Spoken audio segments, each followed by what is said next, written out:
Hebreus 5, versos 7 e 8.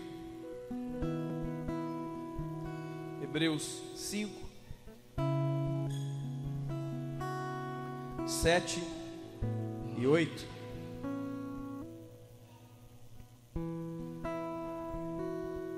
Diz assim: Ele, Jesus,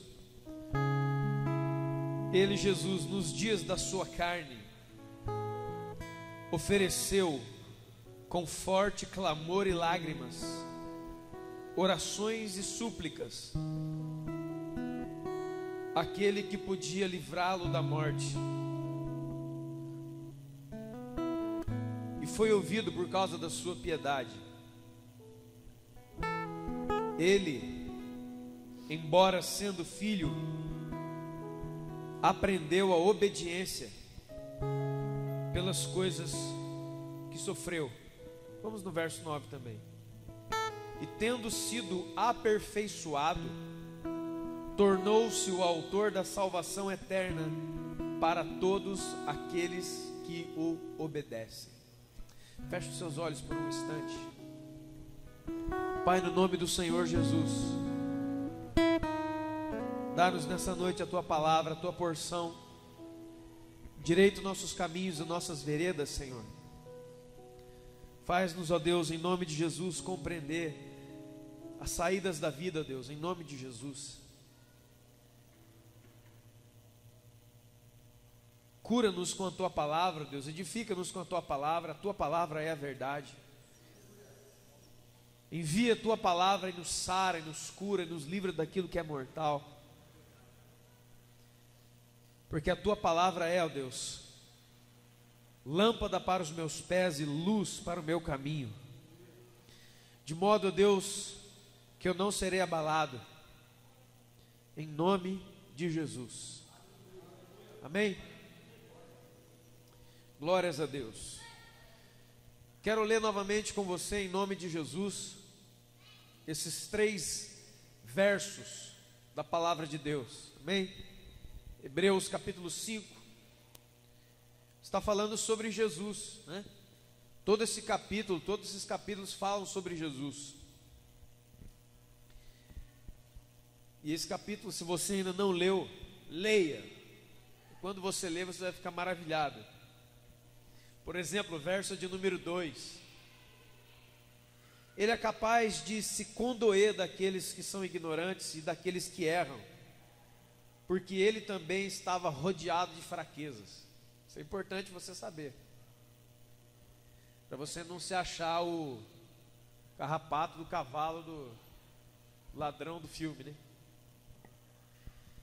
Versos 7 a 9 diz assim: que Jesus, nos dias da sua carne, ou seja, enquanto ele estava vivo em carne, andando no meio das pessoas, ele ofereceu, veja bem, ele está falando dessa passagem, está falando do Getsêmani, aquele momento que Jesus entra no jardim, momentos antes de ele ser preso e ser levado aos seus condenadores. Vocês conhecem a história. Naqueles momentos, o que ele estava fazendo, Getsêmani? Getsêmani estava acontecendo isso aqui, ó. Então, como é que estava acontecendo? Ele ofereceu com forte clamor e lágrimas. Ele ofereceu o quê? Orações e súplicas. Só aqui, né, irmãos, daria um ensino poderoso, que muitas vezes a gente vai orar e não sabe por que nós não somos ouvidos, né? Existem várias coisas, mas uma delas é essa daqui. Quando realmente nós nos colocarmos em oração na presença de Deus, sentindo o peso das coisas, e por isso oferecendo com força as coisas em oração e súplica, a gente vê alguma mudança. E ele ofereceu orações e súplicas diante do Pai, o Pai que podia livrá-lo daquilo ali. Mas como você também se lembra, lá, ele disse assim: Senhor, Pai, se possível, passa de mim este cálice, mas todavia não seja a minha vontade, mas a sua. Pergunto, o cálice passou ou não? Não, não passou. O cálice foi derramado em Jesus. E é disso que está falando aqui. Ele ofereceu orações com toda a força, com lágrimas, com as súplicas e orações a Deus, ao Deus que podia livrá-lo. E ele foi ouvido por causa da sua piedade. Versos 8 e 9. Isso aqui é muito extraordinário. Embora ele sendo filho, note que filho está com a palavra, está com letra maiúscula, amém? Filho está com letra maiúscula. Não está falando de todos os filhos, está falando do Filho, de Jesus. Ele sendo filho, ele sendo Jesus, ele aprendeu a obediência pelas coisas que ele sofreu, e foi aperfeiçoado, e tornou-se o autor da salvação eterna para todos aqueles que o... Quero falar sobre a maior coisa da sua vida, a maior coisa que você e eu podemos fazer, podemos ser, podemos experimentar, é a obediência a Deus. Quantos estão entendendo? Esse é o problema. Todos nós estamos entendendo. Esse é o nosso grande problema. Eu quero, antes de falar com você sobre isso, eu quero ler, letra por letra não, mas palavra por palavra, fazendo as pausas. E dentro das pausas que eu fizer, dentro da leitura, você vai me acompanhar, vamos estudar isso. Eu acredito que só nas pausas Deus já vai falar com o coração de muitos. Verso de número 8. Embora sendo filho, embora Jesus sendo quem ele era, ele aprendeu. Ele aprendeu o quê? A obedecer. Obediência não é algo que a gente ganha. Obediência, vou fazer uma oração ali, Deus, me ajuda a ser obediência. Obediência você não consegue com uma oração, com a mão na sua cabeça, com a unção da sua casa, passar óleo na sua testa.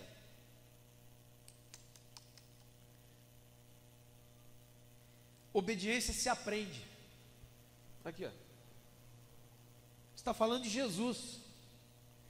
Se Jesus sendo filho, se Jesus sendo quem era e quem é, aprendeu a obediência, que dirá nós, irmãos? O que falar de nós? Essa palavra sendo filho, ela é muito, ela dá, como dizer, a cereja do bolo, ela dá todo o significado. Por quê? Porque ele está fazendo uma comparação. Ele fala assim: olha, eu não estou falando de qualquer pessoa, eu estou falando dele, eu estou falando sobre ele que não tem pecado, sobre ele cuja toda a plenitude da divindade estava nele. Ele era Deus, completamente Deus e completamente homem. Sobre ele que andava sobre as águas, ele que ressuscitava os mortos, ele que é o próprio Deus encarnado. Sabe ele? Sim, ele teve que aprender a obedecer. Que negócio, cara. Que coisa incrível. Agora, antes de nós continuarmos aqui, deixa travadinho aí, não sai daí não. Veja comigo em Filipenses capítulo 2, falando novamente sobre ele, Jesus.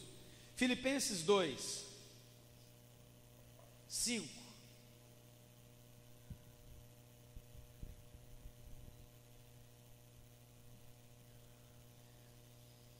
Verso de número 8, Filipenses capítulo 2, versículo 8. Filipenses 2, 8. O apóstolo Paulo diz assim a respeito de Jesus: que ele, sendo Deus, sendo Filho, a si mesmo se humilhou, tornando-se obediente. Veja, tornando-se, essa palavra, tornando-se, ou se tornando obediente, até a morte, e morte de cruz. Verso 9, 10 e 11, é a mesma coisa que diz lá no versículo de número 10,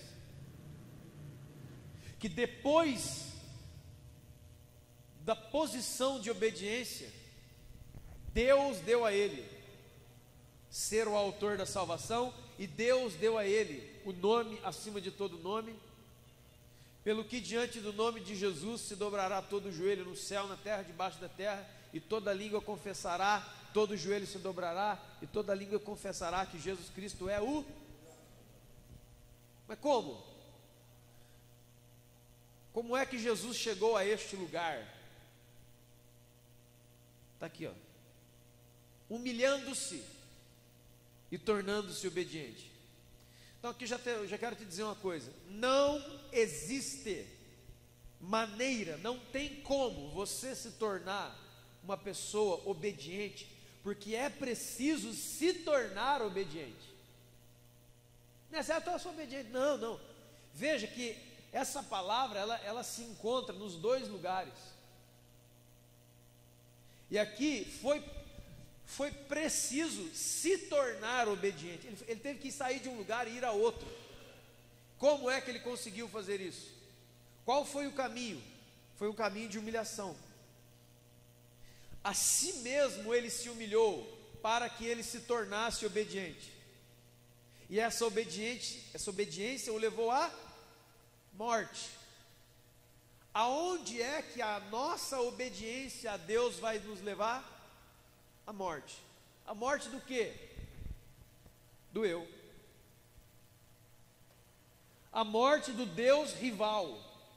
O Deus rival nos chama diabo, não chama nada disso. O Deus rival se chama eu. Não existe nenhuma outra criatura tão poderosa para te destruir, a não ser um cara chamado eu. Quantos estão entendendo? Não existe caminho, não existe outra maneira de você viver a obediência sem você se humilhar. E se humilhar, irmão, deixa eu te explicar isso aqui. Se humilhar não é se expor, o outro ficar falando mal de você. As pessoas, se humilhar é assim: eu vou chamar 10 pessoas, ficar no meio, as pessoas ficam me xingando e me humilhando. Não, não, não, não, não. É se humilhar, não é ser humilhado pelos outros. É diferente. É se rebaixar. É se autoflagelar, vamos dizer assim. Bater em si mesmo. Confrontar a si mesmo. Derrubar a si mesmo. Vencer a si mesmo. Isso é o se humilhar. Se humilhar não é chama 10 pessoas para falar de mim até eu chorar. Não, não, não, não. Isso é acusação, isso é outra coisa. É um movimento onde você não precisa de ninguém. É você e o Espírito Santo, só. Você não precisa de pessoas perto. Você não precisa estar dentro de uma grande igreja, num domingo, numa quinta, sei lá que dia. É você sozinho diante de Deus, e Deus ali, e aí você começa. Quem eu sou? Quem Deus é? O que Deus fez por mim? O que eu faço por Ele? Você já vai. Sabe o que acontece? Todas as suas defesas caem por terra.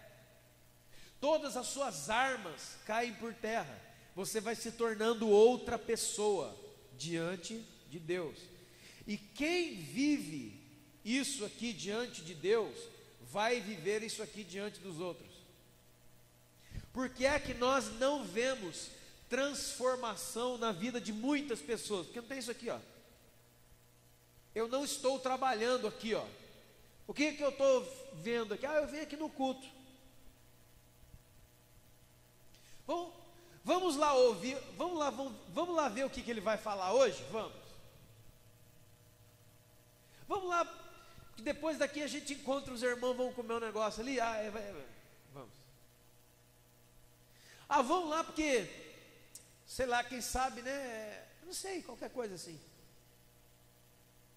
E aí o que acontece? O tempo passa e nós não somos transformados de glória em glória na imagem do seu Filho pelo Espírito Santo. Não somos transformados. Você chega a uma pessoa e diz: oi, tudo bem? Você é novo aqui na igreja? Eu sou novo, sim. Faz 3 semanas que eu estou vindo aqui. E aí ele conta uma história e ele começa a falar daquilo que Deus está movendo na vida dele. É tão lindo.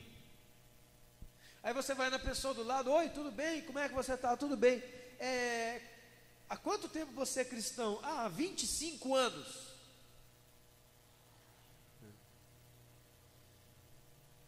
E há 25 anos eu sou exatamente a mesma pessoa.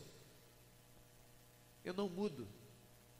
Pode fazer culto, pode chover, pode dar piroleta, pode fazer o que for. E irmão, deixa eu te dizer uma coisa. Muitas pessoas pensam assim, escute, preste atenção nisso. Muitas pessoas assim: eu sei por que as pessoas não mudam. Sabe por que as pessoas não mudam? Porque se tiver mais milagres as pessoas mudam. Mentira. Sabe qual foi o pior momento da história diante de Deus? Foi o momento onde Deus estava junto com Israel. Êxodo, Levítico, Número, Deuteronômio, principalmente no livro do Êxodo. Leia o livro do Êxodo. Você vai ver Deus falando com Moisés no meio do fogo. Você vai ver Deus dando a Moisés um cajado de poder. Você vai ver Moisés indo lá enfrentando o maior líder daquela época, o maior país. Você vai ver Deus abrindo o mar, não é a lagoa, não é a piscina, na frente deles. Vocês vão ver aquela nação inteira passando a pé seco. Você vai ver que de dia Deus colocava uma nuvem para o sol não queimar a pele deles, e à noite, que era muito frio, colocava uma coluna de fogo. Você vai ver que Deus fazia chover pão do céu, dava carne, a roupa deles não se estragavam, saía água da pedra, o rio Jordão se abria. Nunca na Bíblia inteira Deus esteve tão maravilhosa e poderosamente junto a um povo. Nunca mais aconteceu aquelas coisas que aconteceu em Êxodo. E o que o povo fazia no deserto? Murmurava. Cara, mas Deus abriu o mar para a gente passar. Mas eu quero comer. Mas esse negócio não está bom. Nunca está bom. Não está bom. Ou seja, repito, nunca na história bíblica tantos milagres poderosos. Porque assim, irmão, deixa eu te fazer uma comparação dentro da mesma coisa. Uma coisa é Deus curar o irmão que estava doente, e outra coisa, nós chegarmos em Ubatuba ou ali em São Sebastião e irmos para Ilha Bela a pé pelo meio da água. É outra coisa, concorda comigo? É outro nível de poder. Nunca na história bíblica Deus teve tantos milagres poderosos, coisas incríveis, sobrenatural mesmo, uma coisa assim, incrível. E o que o povo fazia? Aumentava a fé deles ou diminuía? Eles se tornavam piores, porque a questão não é quantos milagres eu vi ou vejo, se eu andei com Jesus ou não. Lembra dos discípulos? Eles comiam, bebiam, dormiam, acordava de madrugada. Eu fico imaginando aqueles discípulos, aqueles 12, mais alguns, os 70, como diz em Lucas 10, debaixo de um monte de árvores, ali na noite, depois da oração, dormindo. Aí alguém, sabe aquela hora que você acorda de madrugada? Mas não tem nada a ver com Deus, acordou você não, você acorda às vezes de madrugada, você tem um pesadelo, sai, tive um sonho. A hora que você vira para o lado, sabe quem está dormindo do seu lado? Ele, Jesus. Aí você faz assim com a mão, ó. Você pega no braço de Jesus. Já imaginou um negócio desse? E amanhã na hora do almoço, sabe quem que vai orar antes da gente comer? Ele. Você já pensou nisso? Só que quando a palavra passou para Jesus, ele falou assim, ó: bem-aventurados aqueles que não viram, mas crerem, mas creem. Somos nós. Então, nem com a presença do próprio Deus, a fé deles não aumentava. No evangelho, um dos discípulos falou: Senhor, acrescenta-nos a fé. E eu fico pensando, meu Deus, como é que pode? Com o próprio Jesus na minha frente. E eu acho que eu estou precisando. Dá para o senhor fazer uma oração para que eu tenha mais fé? Meu Deus, o que estava acontecendo, cara? Sabe aquele negócio do Pedro andar sobre as águas? Você viu? Eu vi também, eu vi. Sabe quando foi? Semana passada, terça-feira. Eu estava lá. Eu vi todos os milagres. Sabe que quando eu fui falar, Senhor, acrescenta a minha fé. Lá no barco, depois de ver Jesus ressuscitar morto, depois de ver todas as coisas inacreditáveis, poderosas, sobrenaturais que Jesus fez, sabe o que acontece? Veio uma tempestade e nós começamos a ficar: vou acordar Jesus, deixa ele dormir. Não, acorda, ele está no barco. E o Jesus falou o quê? Homens de pouca. E eles estavam diante de quem? Do Deus encarnado. E eu pergunto a você, como? Por quê? Não faz sentido. Faz sim. Aqui ó, o lance é a obediência, porque fé é obedecer. Só obedece quem confia, e só confia quem conhece. Como é que você vai confiar em alguém que você não sabe quem é? Por isso, lê esse livrinho aqui, ó, vai salvar a sua alma. Talvez não te dê uma casa em Miami, mas a sua alma vai salvar. Esse livrinho aqui, ó. Pastor, eu estou aqui, não tenho um. Se alguém aqui não tem Bíblia, levante a mão agora. Eu não tenho a Bíblia, nem aqui, nem em casa. Tem alguém aqui? Você? Por favor, Brizola, pega uma Bíblia nova e dá para aquela irmã ali. Lá atrás, tem lá, embaixo lá. Ou aí mesmo, deve ter aí dentro. Alguém mais aqui não tem a Bíblia, nem aqui, nem em casa? Essa daí está novinha? Essa daí mesmo, essa pode ser essa. Dá ali para aquela irmã ali, por favor. Pronto. Sua vida vai, lê esse livro, sua vida vai mudar inteiramente, para sempre. Estão entendendo, gente? Veja, ele, Jesus que está falando, não está falando do Paulo, não está falando de Pedro, não está falando de um recém, não, está falando do próprio Jesus. O próprio Jesus, sendo quem era, não estava aqui de passagem, não estava aqui caçando borboleta, passarinho senta no dedo dele, ai que bonito, olha, não. Jesus também estava trabalhando. Ele estava trabalhando nos homens, ele estava trabalhando no mundo, ele estava trabalhando também em si mesmo. Olha lá, ó.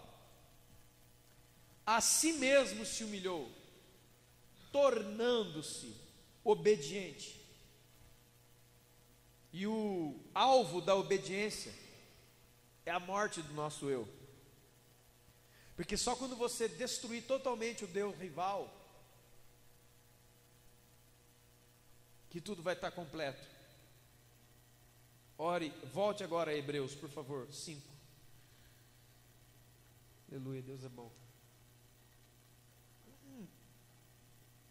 Mistério. Veja.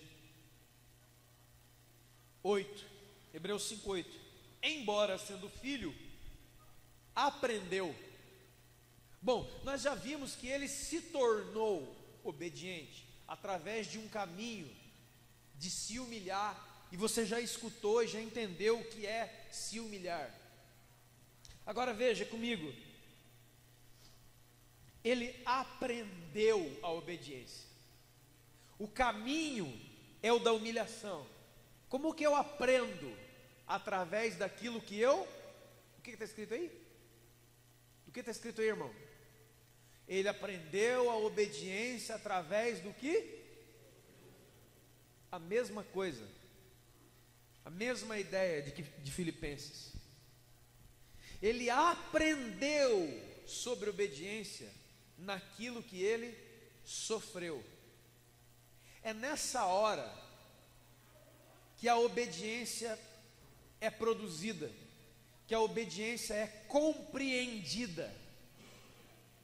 Que assim, irmãos, veja, na hora da grande felicidade, do grande gozo, da grande alegria, das grandes descontrações, geralmente o ser humano não aprende nada e não agrega nada, porque ele está feliz, ele está... Então, o que nós estamos fazendo? Nós estamos alegres e manifestando a alegria e a felicidade, coisas assim. Agora, na hora do sofrimento das nossas vidas, da escassez, da dificuldade, você aprende. Sabe por quê? Porque a sua mente começa a trabalhar. Sabe como é que começa a trabalhar? A partir do momento que você começa a perguntar lá dentro da sua mente assim: Senhor, por quê? Por quê? Então você está sofrendo, você está num momento, por exemplo, familiar, de muito sofrimento. Então você fica mais o quê? Introspectivo, mais concentrado. E muitas mais vezes vem a pergunta: por quê? E quando surge o porquê, ele pede uma resposta. A sua mente, o seu coração. Vocês estão entendendo, irmão? Há um trabalho. Quando você ouve sim, eu escrevi isso. O sim é pouco pedagógico, ou seja, o sim ensina muito pouco. O sim ensina muito pouco, mas o não, ele te faz pensar. Por quê? Por que não? Quando alguém pergunta: filho, filha, criança, pequeno, você não vai comer esse doce antes do almoço, o almoço já está saindo, você não vai comer esse doce agora. Aí a criança fala assim: por que, pai? Ou seja, através de uma palavra negativa, de uma negação, não. Através do momento que você estabeleceu um limite e lançou uma ordem, não. A criança, ela não entendeu o porquê, porque afinal o doce está ali, o doce é dela, e o doce é delicioso. Por quê? Que uma figura, que é o meu pai e a minha mãe, que me amam, me disseram não, não faz sentido para ela. Quando você fala não, porque não almoçamos ainda, não coma isso, ela vai perguntar: mas por que, pai? Por que é que eu não posso comer esse doce que é meu, que o Senhor deu e que é delicioso? Aí você fala: porque é uma sobremesa, o almoço tem que vir primeiro, você precisa ser alimentado, nutrido, e depois o doce é seu. Papai vai dar, mamãe vai dar o doce, mas depois. Quando existe uma negativa, quando existe um não, a nossa mente trabalha melhor. A gente começa a perguntar: por que eu estou passando por isso, Deus? Pensa, irmão, no momento de maior alegria, de maior realização da sua vida, você pergunta por quê? Poucos perguntam, muito poucos. Deus, por que eu estou tão alegre nesses dias? É muito difícil. Agora, quando a gente está passando na moenda, fala: Deus, por quê? Por que está acontecendo isso comigo? Por quê? E a hora que começa a vir os porquês, começam a vir as respostas, e a hora que começa a vir a resposta, você começa a crescer espiritualmente. Não estou entendendo, irmão? Veja, ele aprendeu a obedecer através dos seus sofrimentos. É a escola. O seu professor de obediência não é o seu pai te falando, não é ninguém, é a vida, é o caminhar da vida. E no caso aqui, o caminhar da vida de Jesus, você já conhece, não foi qualquer coisa e não foi fácil. E talvez na sua vida também é exatamente igual. Não há obediência verdadeira. A verdadeira obediência não existe se ela não vier da humilhação e do sofrimento. Quantos estão entendendo? Porque o Jesus passou por isso. Agora o verso 9, ele foi, escute essa palavra, irmão, ele foi aperfeiçoado. E você pensa, Jesus aperfeiçoado? Para quê? Mais ainda, era um aperfeiçoamento de obediência. Por causa disso, lá em Filipenses, foi dado a ele o nome acima de todo nome, e aqui, ele se torna o autor da salvação eterna para todos os que lhe... Você entendeu? Para quem é a salvação eterna? Para todos os que lhe... Muitas pessoas, Jesus já disse, eu amo Deus, eu amo Deus, eu amo Jesus, eu amo Jesus. E aí perguntaram para Jesus, Jesus, como é que funciona? Ele falou assim, se vocês me amam, guardam os meus mandamentos. Se vocês me obedecem, vocês me amam. Lá em Mateus 7, ele diz o quê? Senhor, Senhor, muitos dirão Senhor, Senhor.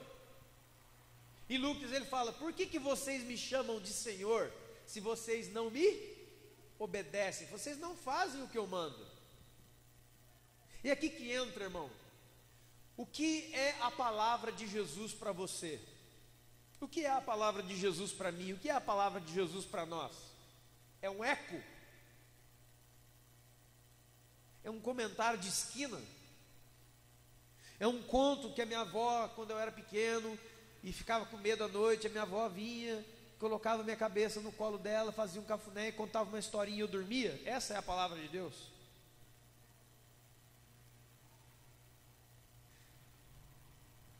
Se esse versículo da Bíblia aqui, é verdadeiro, você deveria ser tomado de temor e mudar a sua vida hoje. Hoje. Porque alguém pode dizer, não, mas o mandamento de Deus é muito difícil. Mas nós estamos lendo o quê? Alguém deu discurso de facilidade aqui? Mas veja que a palavra de Deus diz que os mandamentos do Senhor não são penosos. Como? Como que uma ordem pode não ser penosa, não ser desagradável? Quando você tem amor. Quando tem amor no meio. Quantos estão entendendo? Abre a sua Bíblia em Romanos capítulo 6. Romanos 6.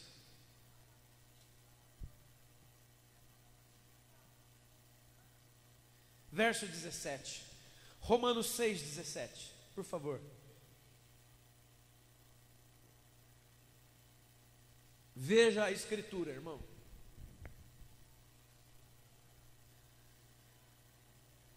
Mas eu dou graças a Deus, porque em outro tempo da minha vida, eu era escravo do pecado. Veja, o apóstolo Paulo dizendo, eu dou graças a Deus, porque num outro tempo da minha vida, eu era escravo do pecado. Escravo. Contudo, agora obedeço de coração a forma da palavra que me foi entregue. E uma vez que fui liberto do pecado, sou servo da justiça. Aleluia. Não há como obedecer a Deus sem que você nasça de novo da água do Espírito. Sem o novo nascimento é impossível obedecer a Deus. Porque para obedecer a Deus, não é... Veja, esse caminho de humilhação, esse caminho de sofrimento, por que é de humilhação e de sofrimento? Porque o homem natural, ele não quer obedecer a Deus. Não quer. ele quer obedecer a sua própria consciência, ele tem os seus próprios caminhos, as suas próprias. Uma vez eu me lembro, eu estava conversando com um rapaz, muito tempo, não, eu estava conversando com um casal de pessoas, há muito tempo já isso aconteceu, e no meio daquela conversa, aquele casal de namorados, então, até então, disseram assim para mim: olha, nós já temos uma vida sexual, nós já temos isso. Eu falei: vocês são casados? Eu falei: não, somos não. Mas eu acho que não precisa, porque a gente já se sente como se fosse. Falei: mas não funciona assim. Funciona assim para mim, funciona assim para qualquer pessoa, mas para essa pessoa não funciona assim. Daí ele falou assim: então a gente faz o quê? Eu falei: duas coisas, ou vocês param, ou vocês casam. Aí começa: mas eu não tenho dinheiro, mas eu não tenho isso, mas eu não tenho isso. O cara foi dando carretel, foi dando linha, foi dando linha, foi dando linha, foi dando linha, foi dando linha, foi dando linha. Nunca mais apareceram, sabe por quê? Porque eles teriam que sofrer para obedecer. Quantos estão entendendo, irmãos? Porque aquele ali é tão gostoso, mas é tão gostoso, mas não pode agora. Lembra do almoço? Lembra do almoço? E o doce? O doce é gostoso, muito gostoso. Primeiro o almoço, depois o doce. Veja que para que eu seja salvo, eu tenho que viver uma vida de obediência, porque se eu não viver uma vida de obediência, eu não posso entrar no reino de Deus. A obediência vai me custar, eu vou ter que travar uma guerra contra os meus anseios, desejos, formas de pensamento. Ah, mas minha mãe, minha avó, minha bisavó me ensinaram assim. Pois é, mas agora você está sendo liberto do pecado, agora você é servo de Deus, não é servo da avó, não é servo da tia, é serva de Deus. Ai, mas a minha tia era tão boazinha. Mas Deus é melhor, eu acho. Minha opinião. Ai, mas minha avó fazia bolo de mandioca para mim, de milho. Mas Deus é melhor que a sua avó. Agora escute isso, querido. Existiam obstáculos para isso aqui. Isso aqui não é assim. Quer ver? Jesus falou assim, que nós devemos perdoar uns aos outros, certo? Isso é uma ordem. Isso não é assim: quando você, tá vendo? Quando você não estiver fazendo nada no feriadão, aí você, não, é uma ordem. Amai-vos uns aos outros, é uma ordem. Mas alguém pode pensar agora, ou muitos: pastor, mas não é fácil. Isso, eureka, você descobriu, oh glória, ei. Por isso você vai ter que se humilhar, por isso nós sofremos para aprender a obedecer. Você está entendendo? E voltando a falar de filhinhos, filhinhas e papai e mamãe, a Bíblia e a vida ensina que muitas vezes papai chega e fala assim: filho, o doce é seu. Papai comprou o doce para você, mas só depois do almoço, hein? Aí você, papai e mamãe, vai colocar o almoço na mesa. Sabe o que o filho faz? Ele corre na geladeira, abre e enfia na boca. Tem isso ou não? Você está entendendo, né, irmãos? Aí sabe o que você faz? Filho, filha, o que foi que o papai disse? Ele com a boca toda cheia de brigadeiro, para não comer o doce. O que está fazendo na sua boquinha? Eu comi, pai. Por que você fez isso se o pai falou para você não fazer isso? Porque eu estava com vontade. Menininho feio vai ficar de... Olha, essa frase, esta frase, é como eu já ouvi. Um monte de gente por aí diz: não, Deus não castiga. Ou é analfabeto, ou nunca leu a palavra de Deus. Deus castiga, e quando Ele pega, Ele esmaga. Esse é o verdadeiro Deus. Ou você nunca leu. Quantos já ouviram falar? Não vou nem falar muito não, gente. Você sabe como? Quem sabe aqui, ó, escolinha bíblica dominical, vai ganhar um bombonzinho no final. Quem aqui sabe qual é o nome do último livro da Bíblia? Põe a mão aqui. Como é que é o nome? Apocalipse. Lê. É lá, sabe o que é o livro do Apocalipse? Assim, é o livro da esperança do salvo. Porque o salvo, ele vai ser livre daquilo. Agora aqueles que andaram como se Deus fosse um boneco, como se Deus fosse um conceito, como Darwin tem um conceito, como Richard Dawkins tem um conceito, como a Gretchen tem um conceito, como Jô Soares tem um conceito, como Luiz Inácio Luz da Silva tem um conceito. Só para nós começar, ó, 7 taças, 7 trombetas, 7 selos. Lê lá. Cada taça derramada, o que acontece? Para Deus Pai ser um bom Pai, é preciso ter o castigo. Por favor, querido irmão, pais, eu não estou falando matar os seus filhos de pancada. Eu não estou falando isso. Inclusive o provérbio já sabia. Não é para espancar ninguém não. Eu não estou falando disso. Mas às vezes, os nossos filhos precisam de um levinho, né, irmão? Aquela varinha. Primeira vara da infância e juventude, né? Uma vara de marmelo.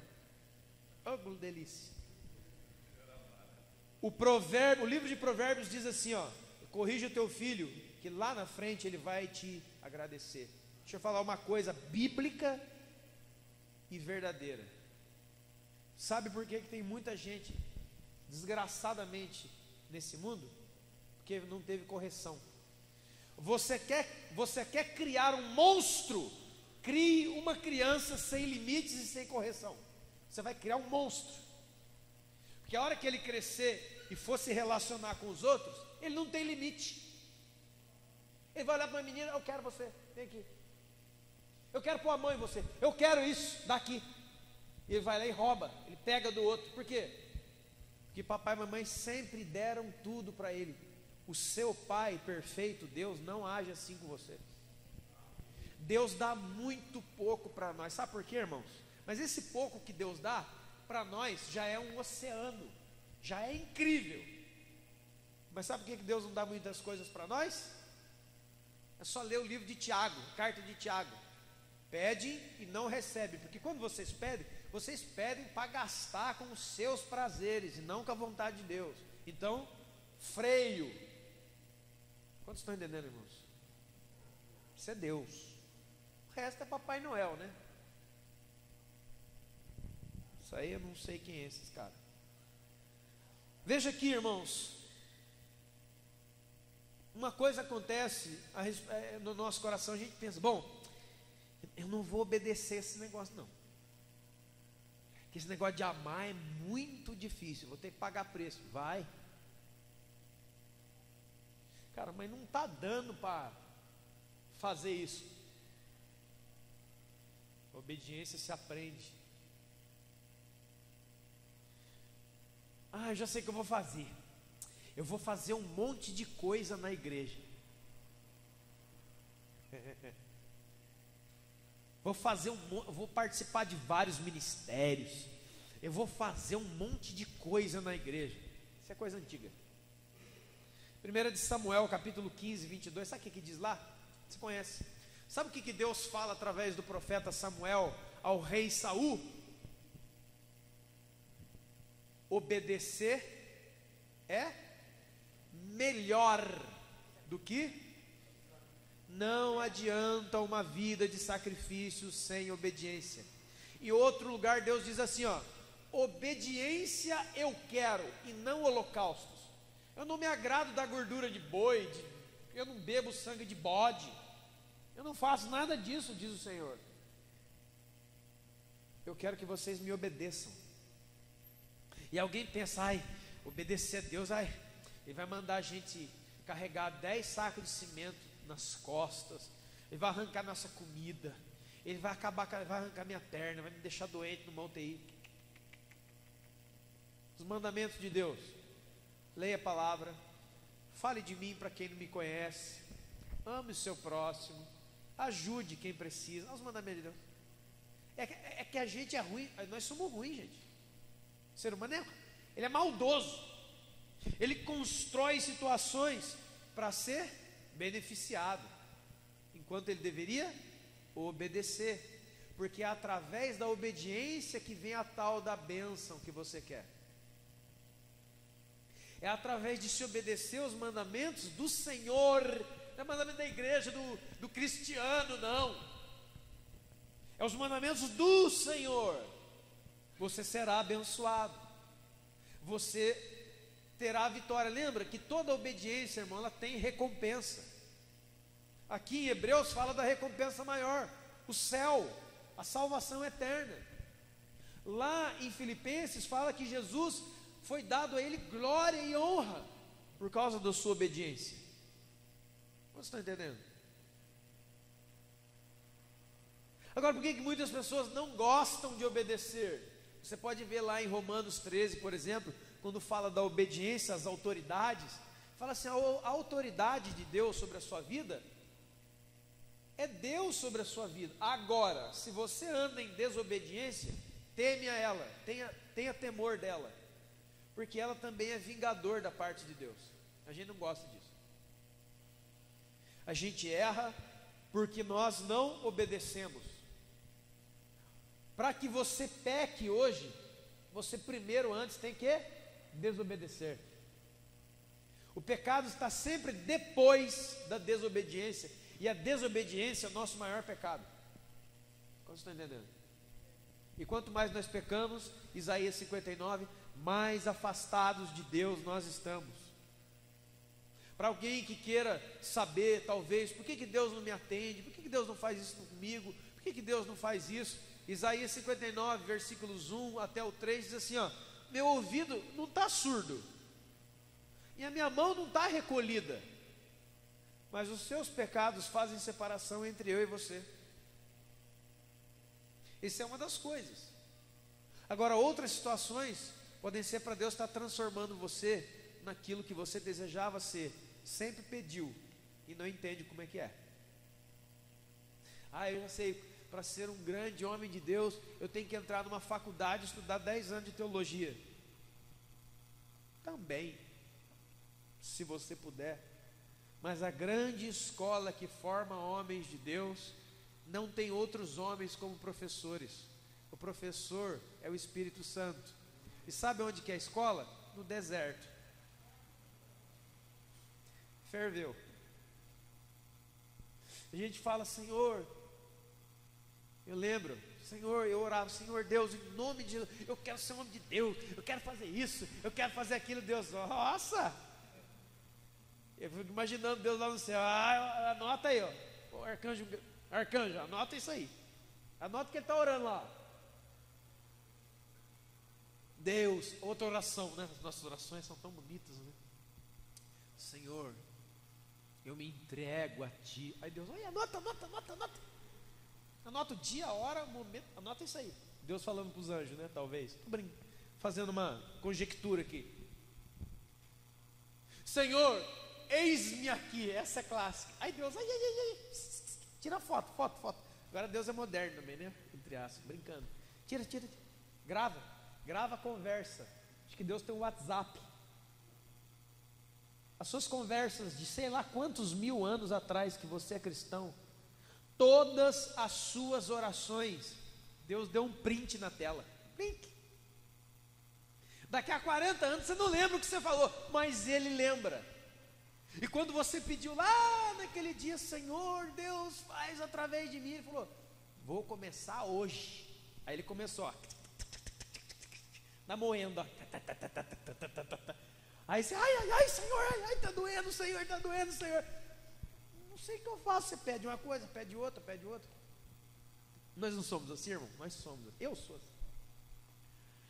Eu me lembro das primeiras vezes que eu orava lá na igreja, Senhor, me leva, aquelas orações não convertidas, Senhor, pode vir agora, Deus, que eu vou. Aí Deus, é? Aí, olha, irmãos, ainda bem que Deus deve ter senso de humor, porque se levasse a sério tudo que você já orou, tinha gente morta, o mundo já tinha acabado, parentes talvez já tinham sido mortos também, você estava rico, milionário,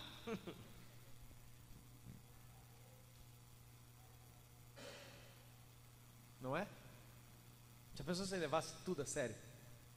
Deus deve ter senso de humor. A oração dele lá, ele está falando de novo que quer entregar a vida no altar até não sei querer mais. Olha, traz um café para mim, ô Gabriel. Se Deus realmente levasse a sério tudo isso que nós já oramos. Eu sempre cito aquele filme do Jim Carrey, Todo Poderoso. Quantos já assistiram esse filme, Todo Poderoso? Que ele, Morgan Freeman também, ele fala, eu sou Deus, tá? Você não é Deus nada, sou sim. E aí ele dá um poder, o poder de Deus para ele. É muito interessante aquele filme. E aí Deus vai indo embora assim, né? Deus, Morgan Freeman. Aí onde você vai? Vou tirar férias. Férias? Deus tira férias? Fala, tira, você não lembra da Idade Média? Aí depois você estuda um pouquinho, você vai saber o que aconteceu lá. E aí ele fala, só tem uma coisa que você não pode fazer: obrigar as pessoas a te amar. Ele, tá bom. É muito legal, ele chega na cidade, I got the power, eu tenho a força, o cara anda, pum, aí estoura um hidrante, passa uma mulher, ele faz, ele levanta a saia da mulher, ele chega para tomar uma sopa, ele faz assim, a sopa abre igual mar vermelho, aí ele vai ter uma noite de amor, aí ele chega, é muito interessante esse filme, sabe por quê? Porque ele retrata a gente de verdade, aquele cara lá somos nós. E ele sobe assim, olha no céu, apaga umas estrelas e puxa a lua para ela ficar maior. Só que é o seguinte, quando ele aproxima a lua desse lado da terra, ela exerce maré, e lá no Japão dá maremoto, tsunami, mata uma rapa de gente. Está entendendo, irmãos, o que eu estou dizendo? O que Deus quer de nós não é uma multidão de sacrifício, não é que você venha aqui chorar, não venha se rasgar. Deus fala, me obedece, aprenda a me obedecer, saiba o que eu quero, como eu quero, e me obedeça. Para com multidões de coisas, de sacrifícios. Sabe o que diz Filipenses 2,12? Veja o que Paulo fala: meus amados, como vocês sempre obedecem, não só na minha presença, porém muito mais agora na minha ausência. Escute, desenvolvam a vossa salvação com temor e tremor. Olha o nosso problema aqui, ó. Paulo está elogiando eles, falando, olha, a obediência de vocês é excelente, sabe por quê? Porque vocês aprenderam a me obedecer quando eu não estou presente. Olha o problema aí, ó. Sabe por que muitos de nós não obedecemos a Deus? Ou só obedecemos naquilo que a gente acha que deve? Porque nós não vemos Deus presente. O pai sai e fala, filho, não coma esse queijo, eu vou lá na feira buscar as coisas para o almoço. Chega lá, o queijo já foi. Deus está falando? Já era o queijo. Qual foi o problema? O problema foi a ausência. O filho olhou para um lado, olhou para o outro e não viu o pai ali. E porque ele não viu, ele, só que preste atenção, quando o pai volta, ele olha para o queijo e o queijo já foi a metade. Isso é uma desinteligência, para não dizer outra palavra, da nossa parte, porque a gente crê que o nosso pai não está presente e por isso podemos desobedecer. Só que o produto da desobediência fica ali como prova. Então, veja, irmãos, não importa se o meu líder, o meu pai, o policial, ou sei lá quem não está perto, importa o produto que vai ficar como prova da minha desobediência. O queijo estava inteiro. Eu recebi uma ordem, eu vou à feira comprar alface, tomate, fazer o almoço. Não como queijo. Papai saiu, mamãe saiu, não tem ninguém. Estou sozinho. Come o queijo. A hora que o pai chega e abre a geladeira, imediatamente aquilo acaba. Por quê? Olha lá, ó. Alguém comeu o queijo. Quem foi? Não foi eu, só tem você aqui, seu maluco. Claro que foi você. O que eu estou dizendo? A nossa vida de hoje, porque nós abrimos o olho, não vejo Jesus aqui em carne, eu não vejo Deus em carne aqui do meu lado, certo? Nem você. E aí a gente não vê, Ele está ausente aos nossos olhos, mas na verdade Ele está presente dentro de nós pelo Espírito Santo. Mas eu olho e não estou vendo Jesus, então eu vou lá e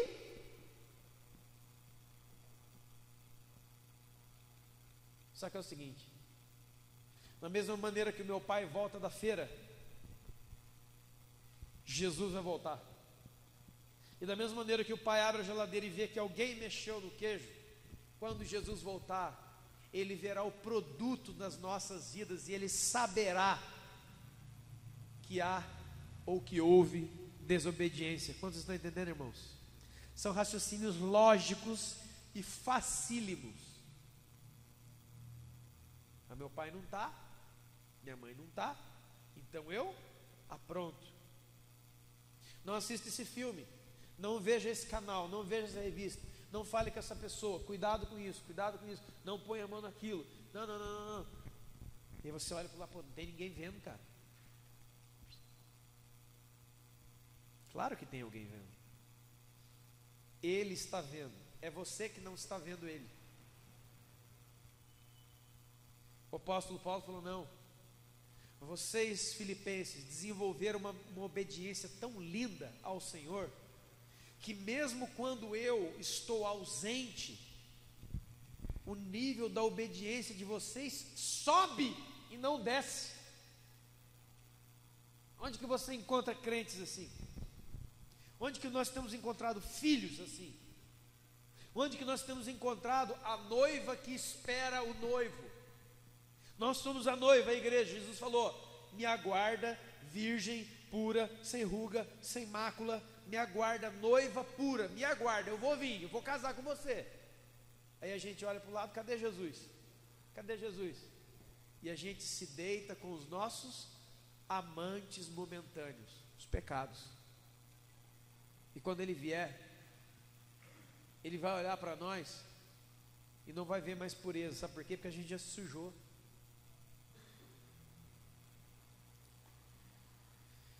Tem muita coisa que nós poderíamos falar, mas eu encerro com isso, porque o cerne, a essência da vida com Deus é a obediência a Deus, é obedecer os mandamentos. Quem não obedece os mandamentos do Senhor, ele não é um cristão. Cristão é aquele que conhece e obedece o seu Senhor. Esse é um cristão. Não adianta quando chegar lá o pesquisador do IBGE, Instituto Brasileiro de Geopolítica e Estatística, chegar: oi, tudo bem? Vamos fazer aí a pesquisa na nossa casa. Quantas pessoas tem? Quantos trabalham? Quantos estudam? Quantos filhos? Qual é a renda? Qual é a religião? É evangélico. Mas é não praticante. Evangélico não praticante? O que é um evangélico não praticante? Eu não estou brincando. Saiu no última pesquisa do IBGE. Antes tinha lá o católico não praticante. Agora já tem o crente E o crente não praticante. Meu Deus do céu! O que é um evangélico não praticante? É um ímpio. Devia ser, ó, no IBGE devia ser assim, ó, salvos e condenados. Põe a gente no condenado.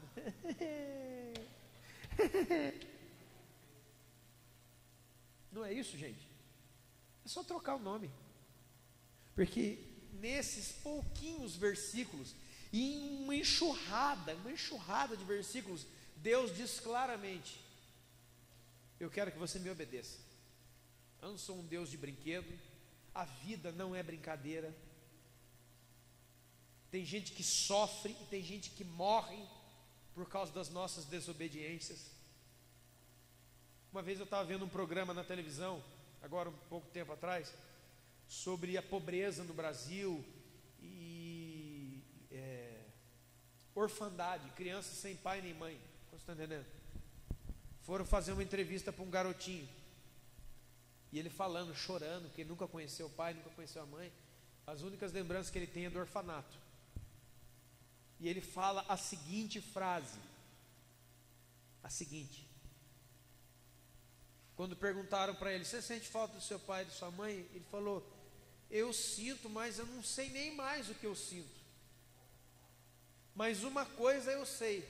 Aquele menino falou. Aí o repórter: o quê? Eu não pedi para nascer. E aí foram atrás, como diz por aí, puxaram a capivara da mãe e do pai, mãe e pai entre aspas. Sabe como é que aquele garotinho nasceu?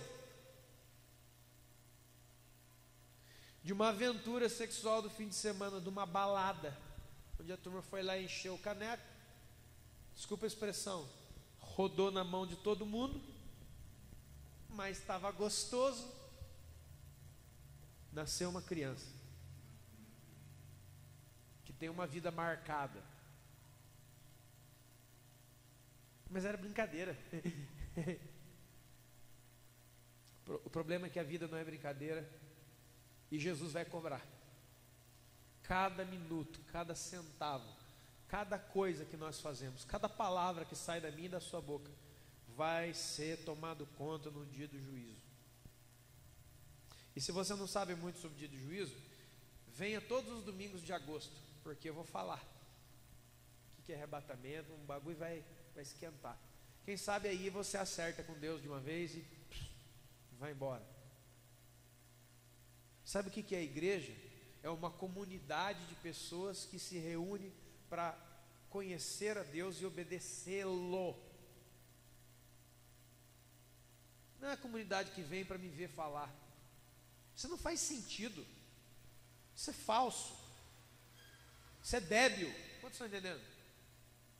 Porque me ver falar do jeito que eu estou falando, fazendo umas gracinhas ou outras, você pode ir num show de stand-up de alguém, você pode ver uma palestra do Lair Ribeiro, você pode ver qualquer palestra de qualquer um e achar interessante, motivacional, instrutiva ou engraçada. O que isso agrega para salvação? Nada. Se coloque de pé.